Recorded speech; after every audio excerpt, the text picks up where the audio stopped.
বিরোধী দল যদি ভুল বুঝে থাকে সেটা তাদের ভুল, একদিন নিশ্চয়ই ভালো পথে ফিরে আসবে এবং তারা ভুল বুঝবে যে এটা তাদের ভুল হয়েছিল। তাদের যে নেতৃবৃন্দের এই বিচার বিভাগ স্বাধীন ছিল না, সেখানে তাদের ফাঁসি হয়নি, ওই তারা কী করতে পেরেছে?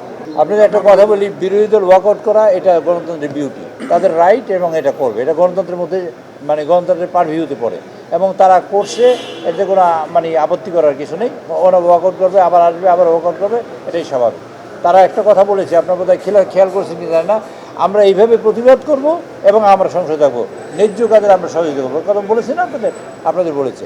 কাজেই ওনরা মনে করেছে এটা তাদের কথা সঠিক না, কিন্তু আমরা মনে করি আমরা যে কাজটা করেছি সেটা মানুষকে রিয়েলি মানুষের কাছে বিচার বিভাগকে পৌঁছাবার চেষ্টা করেছি। আপনারা তো দেখেছেনই, আমি গতকালকে ব্রিফিংয়ে বলেছি যে আমাদের খায়রুল হকের মতো যে মানুষ জন্মগ্রহণ করেছে এই বিচার বিভাগের মাধ্যমে স্বাধীনতার পরে কি হয়েছে, দেশে গণতন্ত্র ধ্বংস করেছে, কোভিডের শেষ পেটটা দিয়েছে খায়রুল হক। তারপর মানিকের মতো লোক জন্মগ্রহণ করেছে, সিনহার মতন লোকের প্রধান বিচারপতিকে লাঠি দিয়ে বের করে দেওয়া হয়েছে দেশ থেকে।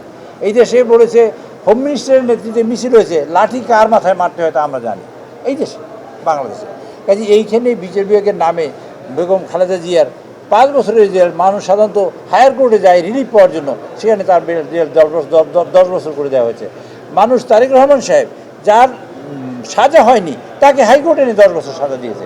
তারেক রহমান সাহেব সেই লোক, সেই প্রধানমন্ত্রী যাকে 3বার রিভিউ মানে রিচার্জশিট দিয়ে, মানে 3বার চার্জশিট দেওয়ার পরে 21 আগস্টের কেন্দ্রে হামলা মামলায় তাকে আসামি করা হয়েছে।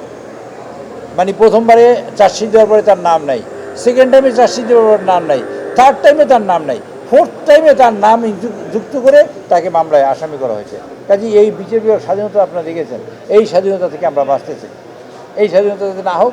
এবং এইখানে এই দেশের সকল মানুষ, এই দেশে 63 লক্ষ মামলা হয়েছে এই দেশের মানুষের বিরুদ্ধে, এই দেশে ভৌতিক মামলা হয়েছে, আপনারা জানেন, আপনারা পত্রপত্রিকায় লিখেছেন, সকল টেলিভিশনে বলেছেন যে ভৌতিক মামলা কোনো শব্দ হয় না, অথচ পুলিশ মামলা দিয়েছে।